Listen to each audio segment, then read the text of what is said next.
келсін, сіздерге көрсін, мектепте балалар не істеп жатқанын көрсін деп, сосын жаңағы бағалы түсінбей сұрап жатырсыздар бір ата-аналар. Соны да түсіндіріп сіздерге балдар мектепте не істейді, соны кішкене қысқаша мектептегі үйреніп жатқан нәрселерді көрсетіп, ары қарай жиналысымыз жайлы өтейін жатырмыз тақырып жайлы. Мына жерде бөлініппіз да, былай үшке бөлінуіміз керек еді. Мына жаққа отырсаңыздар, үш топқа. Бас жағына. Мына жерден смайл алыңыздар. Таңдап алыңыздар өздеріңізге. Екі топқаны, үш топқаны. Бірге күлгендер. Күлгендер бірге мына несіне қарайсыздар ғой. Солай топқа бөлініп алыңыздар. Қасымханымыз қайда отырамыз? Сіз үшеуміз біргеміз? Сіз осылай топпен жұмыс жасаймыз. Енді бүгінгі біздің жиналысымыздың тақырыбы бала тәрбиесіндегі ата-ананың рөлі. Мақсатымыз ата-аналардың мектеппен мұғаліммен тығыз байланысын арттыру және баламызды білімге, мейірімділікке, ұстамдылыққа өзіміз үйретеміз. Соның жолдарын бүгінгі жиналысымызда көрсететін боламыз сіздерге. Енді топқа бөлініп алдық. Мектепте балалар не істейді? Соны сіздерге де қазір тапсырмасы ретінде тапсырма беремін да сіздерге. Соны орындайсыздар. Одан бұрын бағалауды да сіздерге айтып кетейін. Бағалау парағы бізде әр баланың алдында осындай бағалау парағы жатыр. Бұл бағалау парағымен бала қалай бағаланып жатыр. Сол туралы сіздерге айтамын. Қазір сізге таратып жіберейін. Тапсырма беру барысында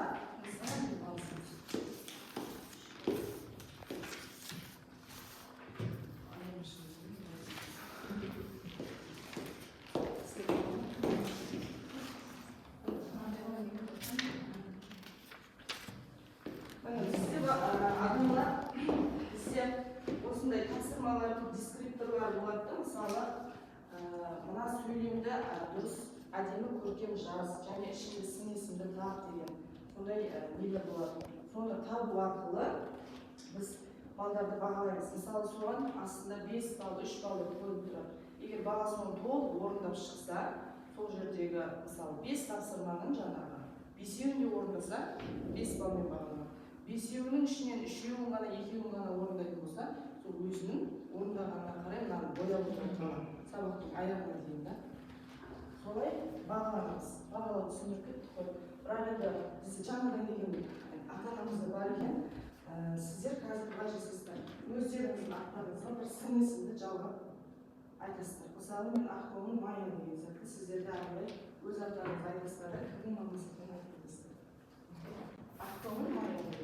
Сіз өзіңізді кетеміз. Мен Ақтауда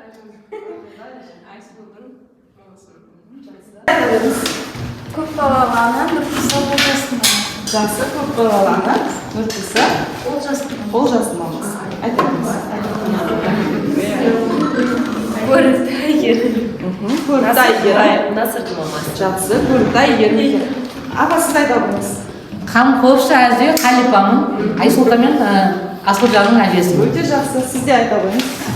Мен Серікқан Ұлпан, Жадыра, есімім жадырап жүретін Жадыра болайын. Жақсы, өте жақсы. Сіз айта алыңыз. Өзіңізге сын есім жалғап, өзіңіздің атыңызды таныстырасыз, кімнің мамасы екенін айтып кетесіз. Мысалы, сын есім болғанда мейірімді, Айша емес, өз атыңызды айтасыз да. Мейірімді Айшаның мамасымын. Өз атыңызды айтасыз. Айнұр. Кімнің мамасы екенін айтасыз. Айшаның мамасымын, әрі бір қыздың небересін, бір небересін. Жақсы, сіз айта алыңыз. Мен де сол мейірімді мамамын. Жәлерген мамасы боламын. Сол 3 бала шағам бар.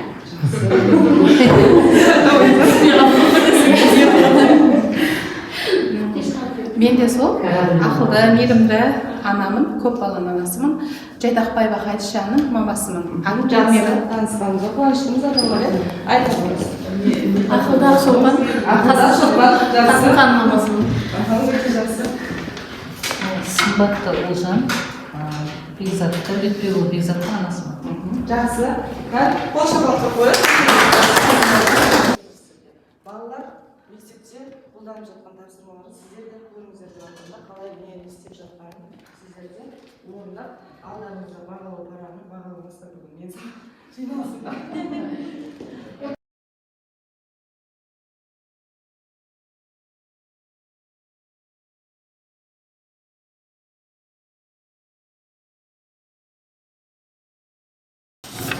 Mana енді бұл жерде ата-аналар осы мына жерде адасқан әріптер тұр.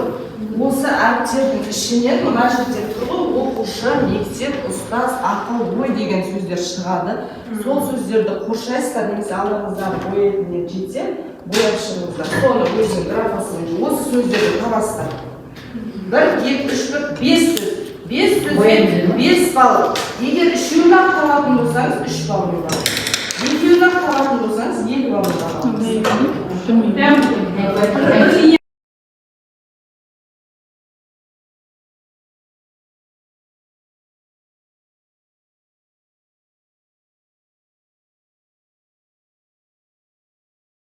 Ой, дискриптор бойынша осы 5 сөз беріліп тұр. Осы сөздер арқылы сіздер соны адасқан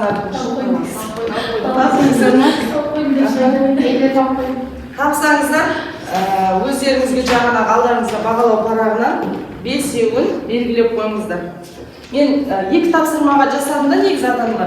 Бұл 10 балдық жүйе үй тапсырмасынан бастап, үй тапсырмасын орындадым ба? Соны көрем, оған бал берем. Одан кейін бірінші тапсырмадан бастап орындағанға қарай бояп отырады өздерін. Немесе фишка менде бағаланады. Қолдарына фишка. 1, 2 деп жаңа, 2, 3 деп беріп отырмын, солай жинау арқылы олар бағаланады. Енді таптыңыздар ма? Бізде 2 қолмен бұл жаңағы берген тапсырма көбінесе балаларды жаңағы жылдамдыққа үйретеді, жылдамдыққа тез жасауға. Енді мына жерде тағы да не береміз сіздерге? Тапсырма беремін. Екінші тапсырмада бұл жерде сурет беріледі. Бұны мен көбінесе қолданамын. Аттестацияның бір түрі да. 2 қолмен шетін басып салып бояп шығыңыздар. Боямайсыздар, сызып шығасыздар жан-жан. 2 қолмен жұмыс жасайсыздар да. Ручка жеткізсе қазір. Қарады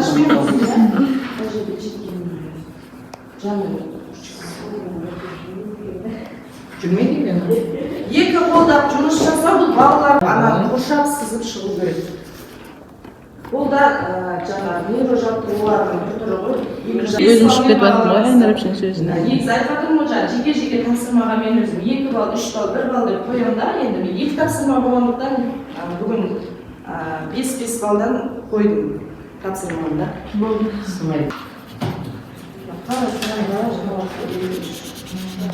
Ананы қалай боядыңыз өзіңіз, дұрыс шығып кетпеді ма, соған қарап өз өзіңізді бағалайсыз. Не істеу керек деп ойламайды.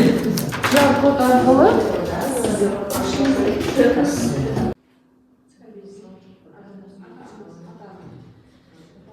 сапалы білім беруде мектептің рөлі қандай?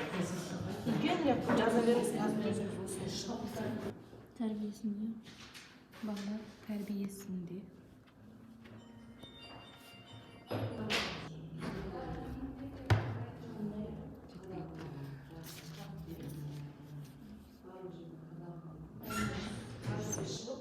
Өздеріңіз сөйлесіздер жазғандарыңызда.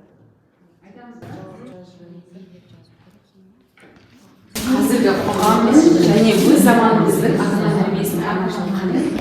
Мысалы үшін біздің заманымызда дегенде енді қатты алыста емеспіз ғой. Ол кездерде мынандай кәдімгі интернет көздері қатты дамымады. Ол кездерде аз болатын оқулықтың өздері біздің кезімізде ескі оқулықпен оқыдық. Дәл қазір екенгі балаларға жаңа оқулықтар өзгеріп, жаңа технология дамып жатыр. Мысалы үшін соның барлығын кітапқа енгізіп, дәл қазір біз қандай заманда өмір сүріп жатсақ, соның барлығын ақпарат құралдарына, кітаптарға енгізіп қойып, балаларға сол арқылы қазір мектепте де, балабақшада сол нәрсені үйретіп жатыр. Бұл да біздің заманымыздың дамығанын көрсетеді. Біз мысалы үшін үйде балаларымызға ата-ана ретінде тәрбиемізді беріп, оңды солды үйретсек, Аллаға шүкір қазір ұстаздар жалпы технологияның қалай дамып жатқанын қарыштап қазір. Аллаға шүкір елімізде сондай керемет дамып жатыр ғой. Соның барлығын сіздер үйретіп жатсыздар. Айырмашылығы осыда деп ойлаймын. Рахмет.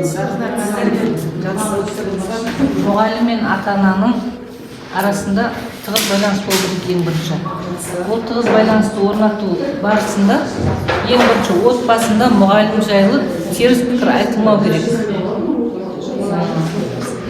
Сосын мұғалім баламен тығыз байланысты орнату үшін ең бірінші оның отбасылық жағдай туралы мәлімет жинақтау керек деп ойлаймын. Жақсы. Айналып келгенше барлығымен жақсы. Рахмет, атсыз. Мектептің рөлі өте жақсы. Бірінші, первый очередь, сол мектептің несі ғой.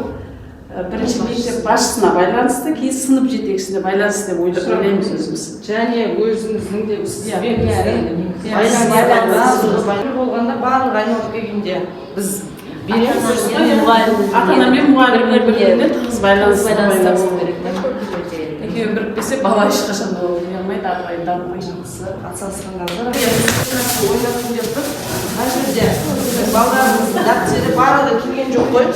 Дәптері көріп тұрсыздар ғой. Сыртында аттары жоқ. Жазуына қарап өздеріңіз табасыздар балаларыңыз. Қазір мына жақта бүйтіп айналып барады енді өйткені көріп тұрмын.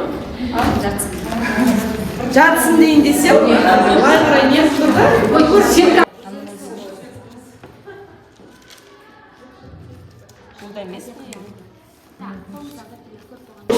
Аяпай таптым мен. Где таппай жатыр? Очень все. Сіздердің болғандарыңыз әнемді берем да, олар сізге.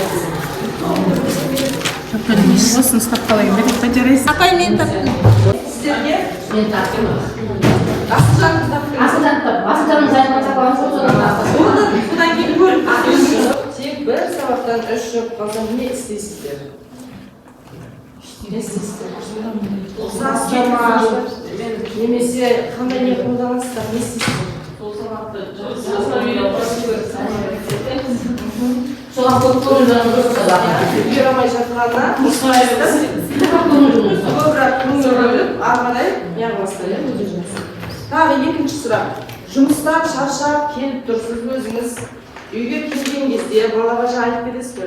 Үйге келген кезде аяқ киімі, бір аяқ киімі мына жақта жатыр, бір аяқ киімі мына жақта жатыр, біреулер жерлер шашылып жатыр. Үйге кірсеңіз телефонмен бала телефонмен ойнайды. Сол уақытта не істейсіздер? Барлығыңызға белгілі ғой, ашуға қойылдырамыз. Таңертеңмен астына жатсаңыздар, сұрақ шығады.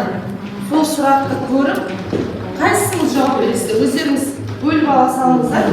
Балаларыңызға қатысты сұрақ бұл жерде де. Қарағың сол арқасында. Өзім класс жетекшісім Аяпайдың атасы.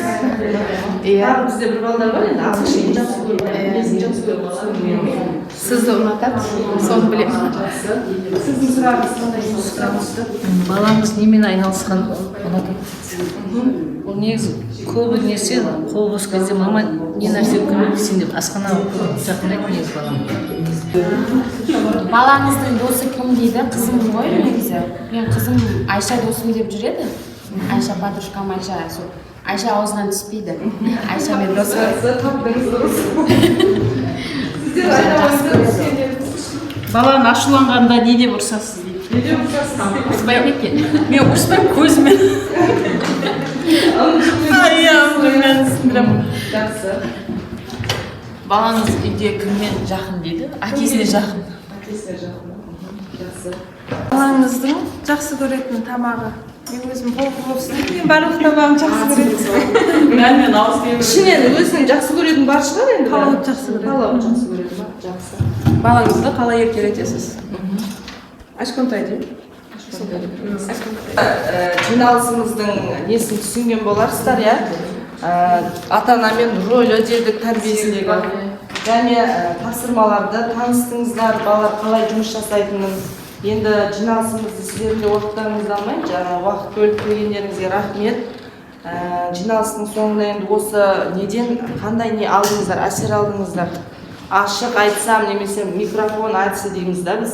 Өздеріңіздің өз ойларыңызды айтып жеткізсеңіз. Айта берсеңіздер. Майя апайға қайт сабаққа оқуға кетсек па? Сабаққа қатысуға Көңілді болдық, көңіліміз көтеріліп қалды. Бала мектепте кезіміз қайтадан оралды. Қайтадан есіктен қайтып шығарып жатырмыз балдармен бірге. Тамаша. сізге сәттілік тілейміз. рахмет сіздерге де